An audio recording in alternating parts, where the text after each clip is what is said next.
يا رسول الله يا حبيب الله يا رسول الله کلمہ شریف پڑھیں اشہدو ان لا الہ الا اللہ اشہدو ان محمدن عبدہ ورسولہ۔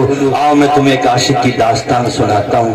سازشیں کرنے والوں کی دیکھو، قاری نظام الدین صاحب میرے حضور کے جسد اطہر کو روضہ رسول سے نکالنے کی پلاننگ کی گئی، اور دو یہودیوں نے اور بڑے جبے قبے پہن کر کے آئے، بڑے عمدہ لباس میں آئے، چہرے پہ داڑھی بھی سجائی اور سر پہ امامہ بھی باندھا، آگے اور رہنے لگے مسجد نبوی میں۔ ان لوگوں کی شرارت دیکھیے، کیسی شرارت کر کے آئے، اور حضور پاک کے جسد اطہر کو، چونکہ وہ جانتے ہیں پوری دنیا کے مسلمانوں کا مرکز عقیدت تو حضور کا روضہ ہے، جہاں پہ حضور آرام فرما رہے ہیں، یا تو کعبہ ہمارا مرکز ہے، ساری دنیا کے مسلمانوں کی میں بات کر رہا ہوں، یا مدینہ۔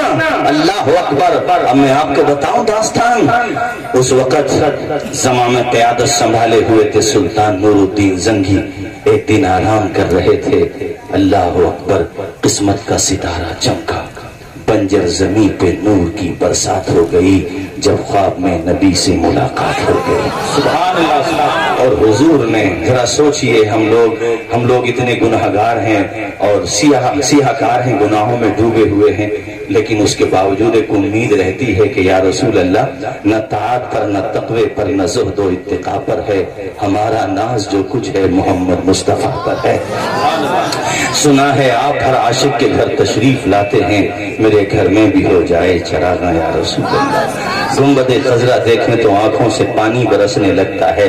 سلطان نور الدین زنگی تو حضور کا جلوہ دیکھ رہے ہیں، اور آ کر کے حضور نے حکم فرمایا، سلطان، اور آپ نے ان دونوں کے خواب ہی میں چہرے دکھائے۔ یاد رکھیں، شیطان دوسروں میں سے کسی کی شکل میں بھی آ سکتا، مگر میرے حضور کی شکل میں نہیں آ سکتا۔ سبحان اللہ، بولو بولو، ذرا زور سے بولو یار، نہیں آ سکتا حضور کی شکل میں۔ اللہ کے پیغمبر نے فرمایا، جس نے خواب میں مجھے دیکھا وہ یہ سمجھے کہ مجھے کو دیکھا۔ حضور کی طرح چہرہ تو شیطان بھی نہیں بنا سکتا۔ بولیے بولیے بولیے بولیے، ارباب نظر کو کوئی ایسا نہ ملے گا، بندے تو بہت مل جائیں گے پر آقا نہ ملے گا۔ تاریخ اگر ڈھونڈے گی ثانی محمد، ثانی تو بڑی چیز ہے، سایہ نہ ملے گا۔ سبحان اللہ۔ حضور کی طرح چہرہ تو اپنا شیطان بھی نہیں بنا سکتا، خواب میں بھی نہیں آ سکتا حضور کی طرح چہرہ لے کے۔ حضور فرماتے تو خواب میں تشریف لائے اور سلطان نور الدین زنگی کو وہ دونوں چہرے دکھائے کہ یہ لوگ ہیں اور یہ سرنگ کھود رہے ہیں تاکہ میرے جسد اطہر کو روضہ رسول سے نکالیں اور دنیا میں پھر مسلمانوں کو بتائیں کہ وہ اپنی حفاظت نہ کر سکے تو تم ان سے دل کے تار کیوں جوڑے ہوئے ہو، مگر انہیں کیا پتا انیس بے کساں یہی ہیں، چارہ ساز درد مندہ یہی ہیں، مالک جنت اللہ نے انہی کو بنایا، ان کے نواسوں کو جنتی جوانوں کا سردار بنایا، ان کی بیٹی کو جنتی عورتوں کا سردار بنایا۔ انہیں کیا پتا تھا، اللہ اکبر کبیرہ، ہاتھ جس سمت اٹھا غنی کر دیا موج بحر سخاوت پہ لاکھوں سلام۔ انہیں کیا پتا ظالموں کو، حضور نے دونوں کا چہرہ دکھایا اور اس کے بعد کہا، سلطان یہ کام میں تمہارے حوالے کرتا ہوں، اللہ کی قسم یار یہ حصہ پڑھو تو آنسو نکل جاتے۔ سلطان کہتے میری آنکھ کھلی تو میری آنکھوں میں آنسو تھے، میں نے خواب ہی میں حضور کی قدموں کو چوم کے کہا، حضور آپ کے تو لاکھوں غلام ہیں، کروڑوں چاہنے والے ہیں، حضور کی نگاہ انتخاب نور الدین پہ پڑ گئی، یا رسول اللہ میری قسمت کا ستارہ چمک گیا، آپ تو جبریل کو حکم دیں تو وہ آپ کے حکم کی تعمیل کریں۔ یا رسول اللہ تو یہ میں اس پہ فوکس اس لیے کر رہا ہوں، کبھی دین کا کام کرنے کا موقع ملے، امامت کی شکل میں، خطابت کی شکل میں، نعت خوانی کی شکل میں، نظامت کی شکل میں، مدارس میں تدریس کی شکل میں، اور کام دین کا ہو تو کبھی فخر نہ کرنا، اپنے اوپر گھمنڈ نہ کرنا، بلکہ خدا کی بارگاہ میں سجدہ شکر ادا کرنا، مولا تو نے اس لائق بنایا کہ دین کا کام لے لیا، اے میرے مولا یہ تیرا کرم ہے، تیرا احسان ہے، یہ سب انہی کا کرم ہے، یہ سب تمہارا کرم ہے، آقا کے بعد اب تک بنی ہے۔ جسے چاہا در پہ بلا لیا، جسے چاہا۔ حضرت علامہ مفتی اسماعیل صاحب قبلہ جو ہزاروں استاذوں کے استاذ ہیں الحمدللہ، ہمارے حضرت قاری مشاہد صاحب، دیگر علماء ذوی احترام، خدا کی قسم پڑھو وفاء الوفا شریف، اور بھی کتابوں میں لکھا ہے یہ واقعہ، معتبر واقعہ ہے۔ حضرت سلطان نور الدین زنگی کہتے میری آنکھیں کھلی تو میں رو رہا تھا، اور اس کے بعد بیٹھ کے میں اتنا رویا کہ میری ڈھارس بن گئی، خوشی میں آنسو جاری تھے۔ نور الدین تیری اتنی اہمیت ہے تیری، ایسا حضور کی بارگاہ میں مقبول فرما لیا حضور نے تجھے، کہ حضور نے تجھے حکم دیا ہے اس کام کے لیے۔ ارے اب تو تہجد پڑھی اور جناب والا اور فجر کی نماز پڑھی، جب تہجد کا وقت ختم ہوا یعنی فجر کا شروع ہوا، اور ناشتہ کرنے کے بعد اپنے درباریوں کو بلایا، اپنے فوجیوں کو بلایا۔ یہ سلطان نور الدین زنگی وہ ہیں جو گرو ہیں سلطان صلاح الدین ایوبی کے بھی، جنہوں نے دنیا کو سلطان صلاح الدین ایوبی دیا۔ میں اس نور الدین زنگی کی بات کر رہا ہوں۔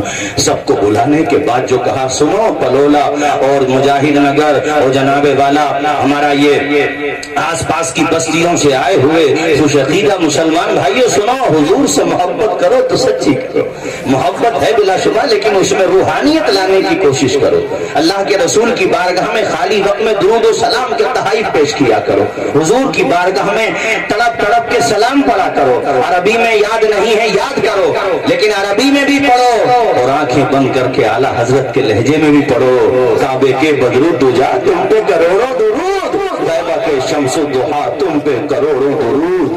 ہم نے خطا میں نہ کی، یہ شعر دیکھیں یار اللہ کی قسم، ہم نے خطا میں نہ کی تم نے عطا میں نہ کی، کوئی کمی سرورا تم پہ کروڑوں درود۔ اور یہ تو ایسی دعا ہے، یہ تو ایسا عریضہ ہے، اس کو پڑھا کرو تڑپ تڑپ کے کہ کام وہ لے لیجئے تم کو جو راضی کرے۔ پڑھو میرے ساتھ آپ بھی بولو، کام وہ لے لیجئے، پڑھے سب لوگ، کام وہ لے لیجئے، بولے کام وہ لے لیجئے تم کو جو راضی کرے، ٹھیک ہو نام رضا تم پہ کروڑوں درود۔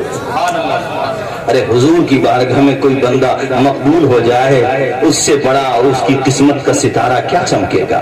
سلطان نور الدین زنگی کہتے میں نے اپنے سارے فوجیوں کو بلایا کہ سارے مار کے روک دو، سارے کام روک دو، اور میں اس وقت تک شکم سیر ہو کر کے کھانا تناول نہیں کروں گا جب تک حضور کے ان گستاخوں کو کیفر کردار تک نہیں پہنچا دوں گا۔ ان کی یہ ہمت ہو گئی کہ مدینے میں جا کر کے میرے حضور کے جسد اطہر بدن اقدس کو نکالنے کی پلاننگ کر رہے۔ وہ فوجی بھی کیسے چاہنے والے تھے، وہ بھی حضور کے عاشق تھے۔ سبحان بولے بھائی زور سے بولے یار، زور سے بولے۔ حضرت سلطان نور الدین زنگی نے دستہ تیار کیا اور سامان سفر رخت سفر باندھا، نکل پڑے مدینہ منورہ کی طرف۔ راستے پر روتے جاتے اور اسی پہ خوش ہوتے جاتے ہیں۔ حضور نے مجھ غریب سے، مجھ خادم سے یہ خدمت دے لی۔ پہنچے مدینہ، تلاش کیسے کریں ان کو بھائی، مدینہ اتنا بڑا شہر اور پھر زائرین بھی آتے جاتے رہتے، تلاش کیسے کریں۔ حضور نے مدینے میں جا کر کے حضور پاک کے حکم سے سلطان نور الدین زنگی نے مدینے میں جا کر کے اعلان کیا کہ سلطان کی طرف سے سب کو انعام دیا جائے گا۔ بھیڑ لگ گئی، سلطان ایک طرف کھڑے ہیں، وہ چہرے تلاش کر رہے ہیں جنہوں نے حضور کو تکلیف پہنچائی ہے، مگر وہ چہرے نظر ہی نہیں آئے۔ انعام بھی تقسیم ہو گیا۔ سلطان نور الدین زنگی حیرت میں ہیں کہ وہ گئے کہاں پر۔ سلطان نور الدین زنگی نے ذمہ داران کو بلایا، جتنے بھی وہاں تھے شناسا چہرے، وہ کہا کہ بھئی کوئی رہ تو نہیں گیا؟ کہ نہیں حضور، ہم نے سب جگہ اعلان کرا دیا۔ کہ کر پھر دیکھو، کل پھر دیکھو، کل بھی دیکھا گیا پھر بھی نظر نہیں آئے۔ تو سلطان نور الدین زنگی نے کہا میں نے جس کی تلاش میں یہ کام کیا ہے ابھی وہ مجھے نظر ہی نہیں آئے، میری آنکھیں دھوکہ نہیں کھا سکتے۔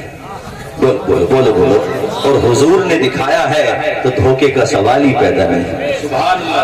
اس کے بعد کسی نے کہا ہاں وہ یاد آیا، دو بڑی نیک ہستیاں ہیں، وہ مسجد نبوی سے باہر ہی نہیں نکلتی، جنت کی کیاری ہے، جنت کی کیاری کے آس پاس ہی رہتے، انہیں دنیا سے کوئی مطلب ہی نہیں ہے، اس لیے ہم نے ان کو انفارمیشن بھی نہیں دی۔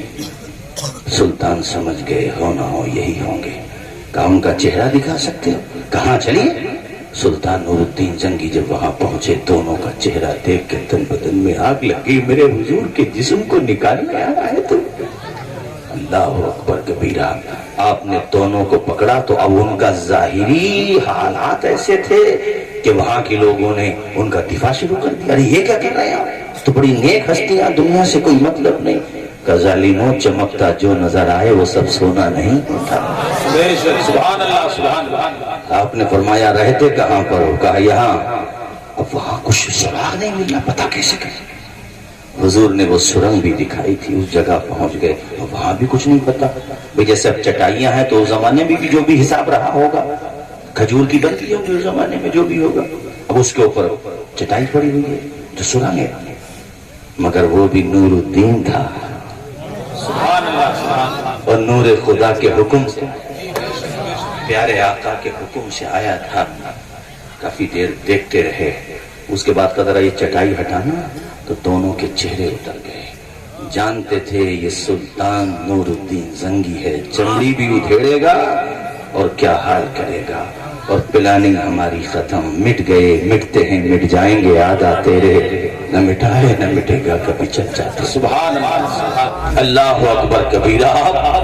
سلطان نور الدین زنگی نے جب وہ جو چٹائیاں تھیں ان کو ہٹوایا تو وہاں تو سرنگ کافی حضور کے روضے کی طرف جا رہی تھی. وہ سرنگ, ان کی پلاننگ یہ تھی کہ حضور کا جسم میں تھر نکالیں گے یہاں سے اور لے جائیں گے کہیں اور. یہ سازش کی ان لوگوں نے. جب آپ نے وہ سرنگ دیکھی تو آنکھوں میں خون تو اترا ہوا تھا ہی, پہلے سے بھی زیادہ سرخ ہو گئی آنکھیں, اور ان کا گریبان پکڑ کے کہا تو نے یہ سوچ بھی کیسے لیا کہ حضور پاک کو تو تکلیف پہنچا دے گا اور حضور کا کوئی امتی تیرے خلاف کھڑا نہ ہوگا؟ تو نے سمجھ کیسے لیا؟ دیکھ, حضور نے اس غلام کو تجھے کیفر کردار تک پہنچانے کے لیے بھیج دیا. بولو بھائی, بولو, زور سے بولو یار, اور زور سے بولو. اللہ اکبر کبیرہ. انہیں جانا انہیں مانا, نہ رکھا غیر سے کام, للہ الحمد میں دنیا سے مسلمان گیا. اس کے بعد سلطان لے گئے مدینے کے باہر دونوں کو, اور جناب والا عبرتناک دونوں کو سزائیں دیں. اور جب ان کو سزا دے چکے, کیفر کردار تک پہنچا چکے, تو لکھنے والوں نے لکھا ہے کہ سلطان مدینے کی گلیوں میں پاگلوں کی طرح دوڑ رہا تھا. جیسے کوئی خوشی میں پاگل ہو جاتا ہے نا, ایسے دوڑ رہا تھا. اور سلطان کہتا تھا یا رسول اللہ مجھے آپ نے اس لائق سمجھا. بولو بولو, زور سے بولو. یا رسول اللہ مجھے آپ نے اس قابل سمجھا. حضور آپ نے مجھ سے یہ خدمت لے لی ہے. میرے آقا, یہ آپ کی نگاہ انتخاب, میرے حضور, میرے آقا.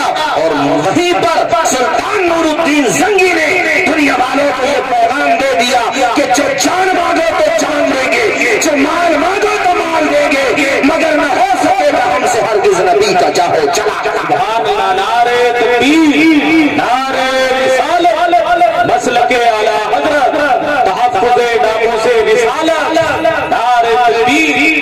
سبحان اللہ سبحان اللہ. بولو بولو, زور سے بولو. مر جائیں گے